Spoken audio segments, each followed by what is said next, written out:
राधे राधे भक्तों, आज हम हमारे प्राचीन ग्रंथों में वर्णित अन्न दान की महिमा के बारे में चर्चा करेंगे। हमारे ग्रंथों में लिखा हुआ है कि अन्न का दान सबसे बड़ा दान है और गर्मी के दिनों में बैसाख जेठ साठ के महीनों में जल का दान भी उतना ही महत्वपूर्ण होता है, लेकिन अन्न दान की महिमा सबसे अधिक कही गई है।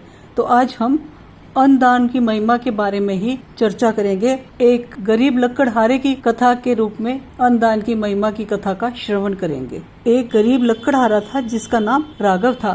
वो अपनी पत्नी के साथ रहता था। रोज जंगल में जाता और लकड़ी काट के ले आता। शहर में जाके लकड़ का गट्ठा बेच देता और जितने पैसे मिलते उनसे बस उनका रोज का रोटी कपड़े का ही खर्चा पूरा होता था। लेकिन लकड़हारा शांति से अपना जीवन व्यतीत कर रहा था। लेकिन एक दिन उसकी पत्नी ने कहा, क्यों ना हम यहाँ से ये लकड़ी काटने का काम छोड़कर कहीं शहर में चलें और कोई और काम देखें, जिससे कि हमें कुछ अच्छा पैसा मिल जाए और हम कुछ अच्छे जीवन स्तर से जी सकें। हमें रोटी कपड़ा से और अधिक पैसा मिल जाए, हम अपना खुद का घर का मकान बना लें। लेकिन राघव को ये बात बिल्कुल अच्छी नहीं लगी।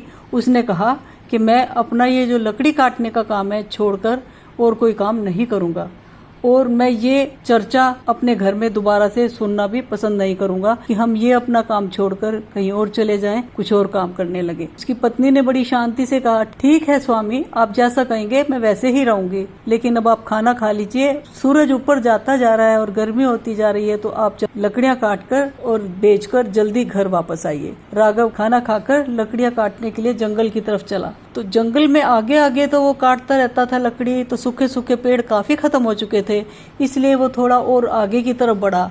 जंगल में थोड़ा और आगे बढ़ना पड़ा उसको। तो उसने देखा कि एक सूखा छोटा सा पेड़ खड़ा हुआ है। उसने उसी पेड़ का लकड़ काटा, गट्ठर बनाया और बेचने के लिए चल पड़ा। वो अभी थोड़ी दूर ही चला था कि किसी ने उसको आवाज लगाई, ए लकड़हारे, लकड़ी बेचोगे क्या?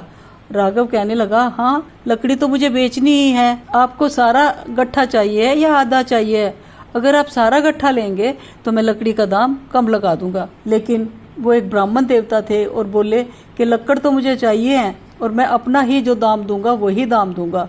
आप ये लकड़ का गट्ठा यहाँ पे रख दो। राघव ने लकड़ का गट्ठा वहाँ पे रख दिया और उन ब्राह्मण देवता ने उसको उस लकड़ी के गट्ठे के 60 रुपए दिए। 60 रुपए लकड़ का दाम कम था, लेकिन अब राघव उस 60 रुपए को लेकर ही जैसे ही जाने के लिए मुड़ा तो ब्राह्मण देवता बोले, सुनो रुको, मुझे तुम बहुत थके हुए और भूखे प्यासे से लग रहे हो, अंदर आ जाओ और खाना खाकर जाना। लकड़हारा सोचने लगा, लकड़ी का दाम तो ये कम दे रहा था और लेकिन अब मुझे खाने के लिए बुला रहा है, चलो खाना खा के ही चलूंगा।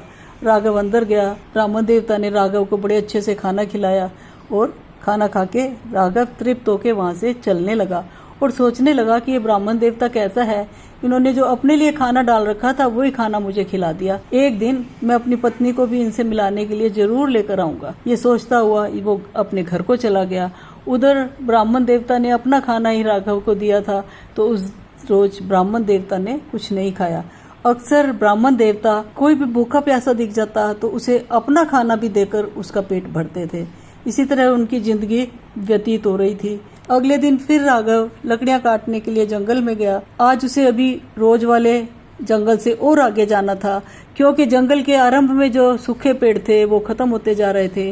राघव थोड़ा और अंदर तक गया तो उसने देखा कि एक बहुत बड़ा पेड़ है और उसका डाला एक सूखा हुआ है। तो उसने सोचा कि ये तो बहुत मोटा पेड़ का डाला है कि तो मेरी इतने 3 गट्ठड़ बन जाएंगे, मेरा 3 दिन का काम चल जाएगा, मैं इसी लकड़ को काट लेता हूँ। राघव उस वृक्ष के ऊपर चढ़ के उस डाली को काटने लगा। काटते काटते एकदम से वो डाला जब कट गया तो नीचे जा गिरा। डाला नीचे गिरा तो एकदम से शोर हुआ और राघव ने देखा कि एक साधु महाराज गुस्सा होते हुए खड़े हैं और गुस्सा हो रहे हैं। राघव को कह रहे हैं कि तूने मेरी तपस्या भंग कर दी। मैं यहाँ कितने वर्षों से तपस्या कर रहा था और तूने मेरी तपस्या में भंग डाला है, इसलिए मैं तुझे श्राप दूंगा। लेकिन राघव बड़ी दीनता से हाथ जोड़कर खड़ा हो गया और कहने लगा, साधु महाराज, मैंने जानबूझ के ऐसा नहीं किया। अगर मुझे पता होता कि आप यहाँ पर विराजमान हैं, तपस्या कर रहे हैं, तो मैं कहीं और जाकर लकड़ी काटता। मैं तो रोज ही जंगल में लकड़ियाँ काटने के लिए आता हूँ। आज तक तो मैंने कभी आप तक को या किसी को परेशान नहीं किया। आज गलती हो गई है, आप मुझे कोई श्राप मत दीजिए। लेकिन साधु महाराज का गुस्सा 7वें आसमान पे था, क्योंकि उन्हें ये था कि मैं बहुत सालों से तपस्या कर रहा था और मेरी तपस्या पूरी होने वाली थी और इसने मेरी तपस्या को भंग कर दिया। और साधु महाराज बोले कि मैं तुम्हें श्राप तो अवश्य दूंगा। और साधु महाराज ने उसको बोला कि तुम कुत्ता बन जाओगे। लेकिन राघव फिर भी साधु महाराज के पांव पकड़कर विनती करता रहा, हे महाराज, मुझसे अनजाने में ही ये भूल हो गई है, कृपया करके आप मुझे इस श्राप से बचा लीजिए, आप मुझे ये श्राप मत दीजिए। लेकिन साधु महाराज कहने लगे, राघव, मैंने तो तुम्हें श्राप तो दे दिया है, लेकिन तुम्हारी दीनता और दीन वचन सुनकर मैं तुम्हें इस श्राप से छुटकारा पाने के लिए एक साधन बताता हूँ। राघव बोला, महाराज, आपकी बहुत कृपा होगी, आप मुझे बताइए कि मुझे क्या करना होगा। तो साधु महाराज ने कहा, राघव, अब आपको किसी ऐसे व्यक्ति की झूठन खानी होगी जो कि सच्चे मन से अन्न का दान करता हो और दयालु हो। ये श्राप लेकर अपने साथ राघव वहां से चल पड़ा। चलते चलते सोचने लगा कि अब मैं कहाँ जाऊं, घर पे पत्नी भी इंतजार देख रही होगी, क्या करूं, कहाँ जाऊं। सोचते सोचते उसे ऐसे ध्यान आया कि मुझे उन पंडित जी महाराज के घर चलना चाहिए। वो बड़े दयालु हैं, बड़े कृपालु हैं, वो भूखे को भोजन भी खिलाते हैं।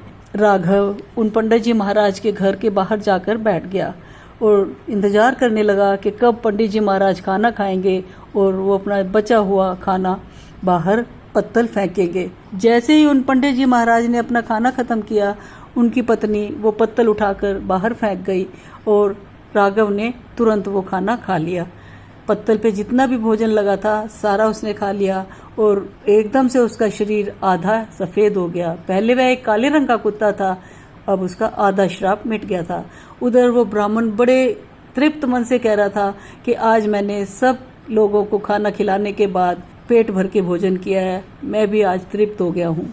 इसके बाद राघव वहां से चला और सोचने लगा, अब मैं कहाँ जाऊं, एक और व्यक्ति ऐसा कहाँ खोजूं कि जो कि ऐसा दयालु हो जैसे पंडित जी महाराज हैं और मेरा श्राप जल्दी ही उतर जाए, मैं जल्दी ही इस श्राप के बोझ से मुक्त हो जाऊं।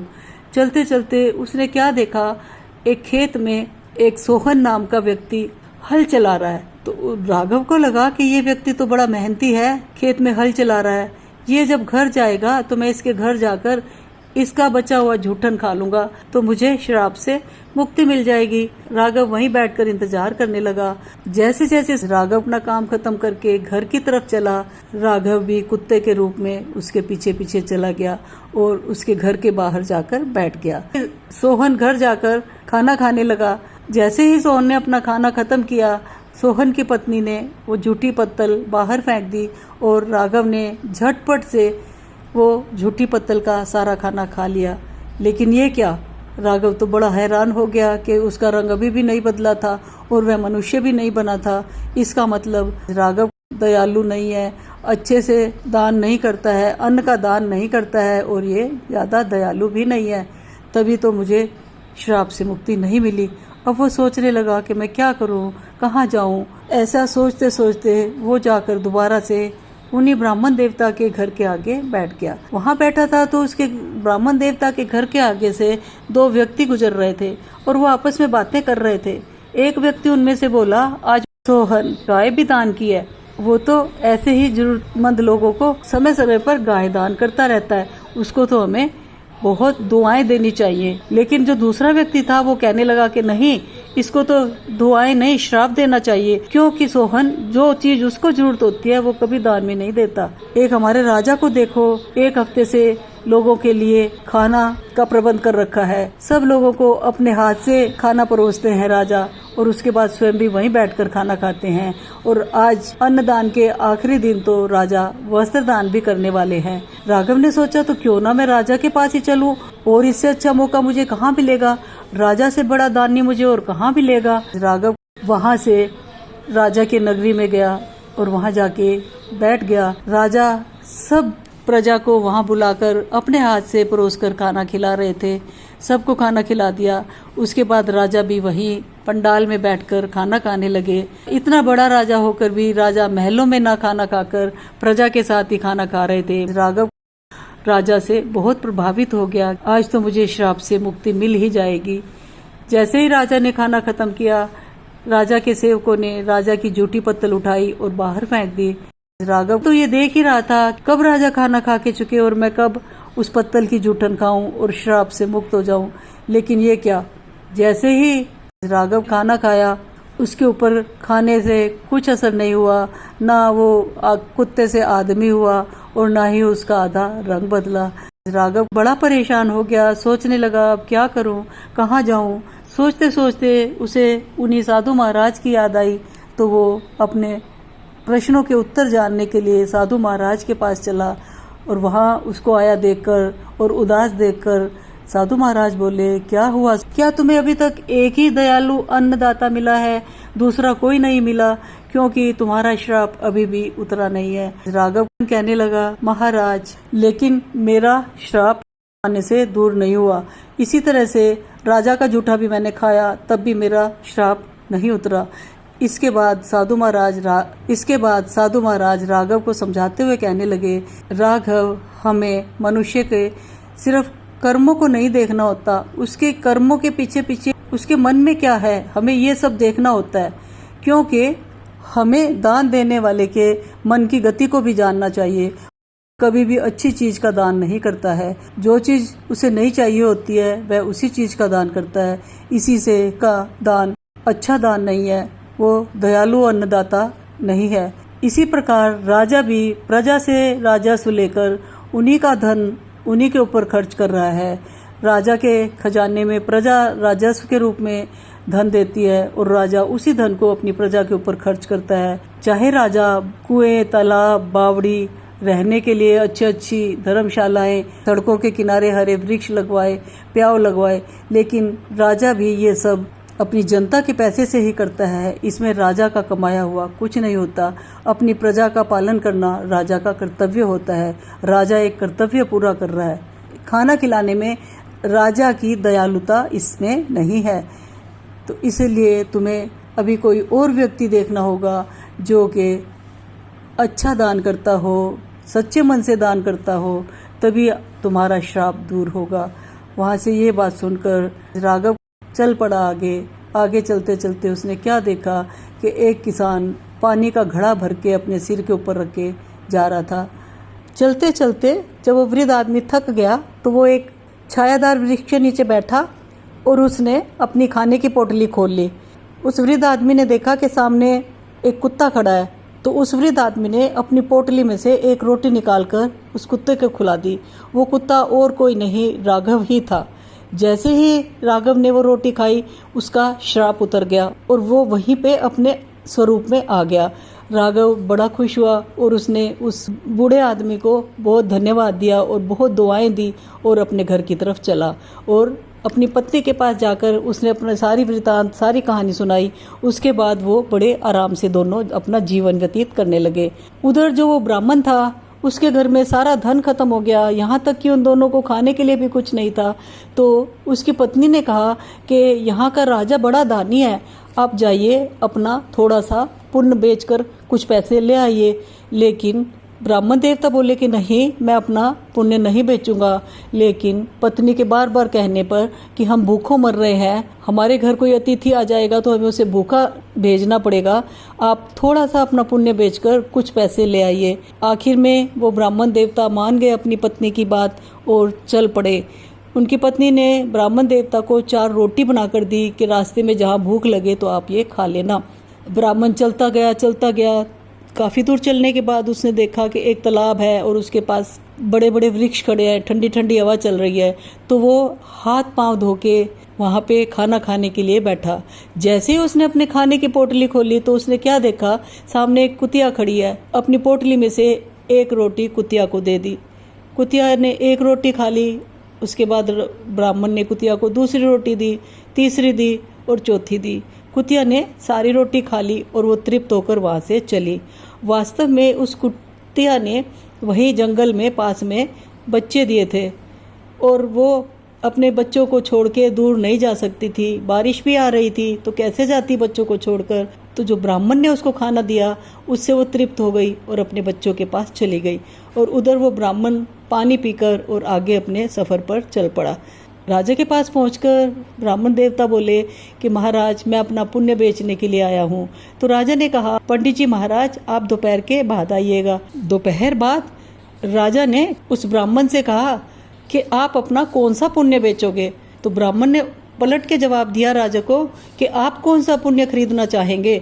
इस पर राजा बोला कि मैं जो आज आपने एक भूखी 3 बच्चों वाली कुतिया को 4 रोटी खिलाई थी, मैं वही पुण्य खरीदना चाहूँगा। ब्राह्मण देवता ने हाँ कर दी और पूछा कि आपको ये कैसे पता चला कि मैं आज ही कुतिया को रोटी खिलाकर आया हूँ। तो राजा ने कहा कि मेरी पत्नी जो रानी है वो पतिव्रता है, उसी ने ये सब बतलाया है। तभी राजा ने उस ब्राह्मण देवता के बताए अनुसार 4 रोटियां बनवाई, लगभग उसी वजन के हिसाब से, और उनको तराजू में रखा। तराजू के दूसरे पलड़े में राजा ने हुक्म किया कि इसमें हीरे मोती पन्ने लाकर रख दो, लेकिन रोटियां नीचे ही रही। राजा के सैनिक हीरे पन्ने उस तराजू के दूसरे पलड़े में रखते गए, लेकिन रोटी वाला पलड़ा नीचे ही रहा। तब ये चमत्कार देखने के बाद ब्राह्मण देवता को तो समझ में आया कि मैं अपना पुण्य नहीं बेचूंगा, और ब्राह्मण देवता ने राजा को कहा कि महाराज मुझे अपना पुण्य नहीं बेचना है। तो राजा कहने लगा पंडित जी महाराज जैसी आपकी इच्छा। ऐसा कहकर ब्राह्मण वहां से चल पड़ा। थोड़ी ही दूर आगे चलने पे ब्राह्मण को एक तपस्वी दिखाई दिए। उन तपस्वी ने कहा कि पंडित जी महाराज आप कहाँ से आ रहे हैं। तो पंडित जी ने बोला कि महाराज मैं अपना पुण्य बेचने राजा के पास गया था, लेकिन मैंने अपना पुण्य नहीं बेचा, मैं वापस आ गया हूँ। तो उन साधु महाराज ने कहा कि तुमने अच्छा किया, अपना पुण्य नहीं बेचना होता, पुण्य अपने आप में ही फलदायी होते हैं। समय आने पर पुण्य अपना प्रभाव अपने आप दिखाते हैं। जो जितना पुण्य करता है उसको उस पुण्य का प्रभाव अवश्य ही मिलता है।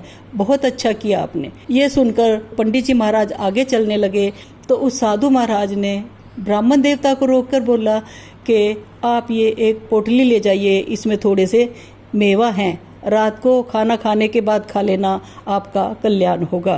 ब्राह्मण खुशी खुशी से अपने घर चल पड़ा और जाकर वो पोटली अपनी कमरे में मेज पर रख दी और खाना खाने के बाद बाहर टहलने के लिए चला गया। पीछे से जब उसकी पत्नी ने देखा मेज पे एक पोटली पड़ी है तो उत्सुकतावश उसने वो पोटली खोली। पोटली खोलते ही उसने देखा कि उसमें तो हीरे मोती पन्ने मानक दुनिया जहान के हीरे मोती पड़े हैं। तो वो बड़ी हैरान हो गई। इतनी देर में पंडित जी टहल कर अंदर आए तो पत्नी ने पूछा कि आप ये इतने हीरे मोती पन्ने कहाँ से लेकर आए हैं। ब्राह्मण देवता कहने लगे भगवान किसी साधु महाराज ने मुझे ये पोटली दी है और कहा है कि इसमें थोड़े से मेवा है, आप लोग रात खाना खाने के बाद खा लेना। लेकिन ब्राह्मणी कहने लगी इसमें तो हीरे मोती पन्ने भरे हुए हैं, आप भी देख लीजिए। जैसे ही ब्राह्मणी ने पोटली खोली और ब्राह्मण ने देखा कि वो पोटली हीरे मोतियों से चमक रही है तो ब्राह्मण देवता बड़े खुश हुए और कहने लगे कि यही अंतर होता है असली दान में। जो हम सच्चे मन से करते हैं वो सात्विक दान होता है, और जो हम दिखावे के लिए दान करते हैं वो तामसिक दान होता है। जो सात्विक दान होता है वही फलीभूत होता है, जैसे कि उन पंडित जी महाराज का दान फलीभूत हुआ। तो हमें अपने सच्चे मन से दयालु होकर उन लोगों की मदद करनी चाहिए कि जो के वास्तव में मदद के अधिकारी हों, जिन्हें वास्तव में हमारी मदद की आवश्यकता हो, जो कि वास्तव में किसी समय दुख से पीड़ित हों। हमें उनकी मदद करनी चाहिए। अगर हम ये भावना रखकर किसी की मदद करेंगे कि ये मनुष्य दुखी है, इसे हमारी मदद की आवश्यकता है, तो वो दान हमारा अवश्य फलीभूत होगा। हमें इसी भावना के तहत का दान करना चाहिए, ना कि ये कि दुनिया हमें कहेगी कि ये बहुत बड़ा दानी है, बहुत दान करता है। हमें अपने मन में त्याग और समर्पण की भावना लेकर दान करना चाहिए। जब हम ऐसी भावना से कोई दान करते हैं तो हमारी धन के प्रति जो भी मोह ममता होती है वो सारी नष्ट हो जाती है, और यही भावना हमें भगवान के नज़दीक ले जाती है और हमारा कल्याण करती है। प्रिय भक्तों, अगर आपको अन्नदान की महिमा की ये छोटी सी कहानी अच्छी लगी हो, मेरा प्रयास अच्छा लगा हो, तो आप मेरे इस वीडियो को लाइक कीजिए, चैनल को सब्सक्राइब कीजिए। फिर और इसी तरह की धार्मिक कथाएं लेकर मैं इसी प्रकार आती रहूँगी। आप मेरा हौसला ज़रूर बढ़ाते रहिएगा। धन्यवाद।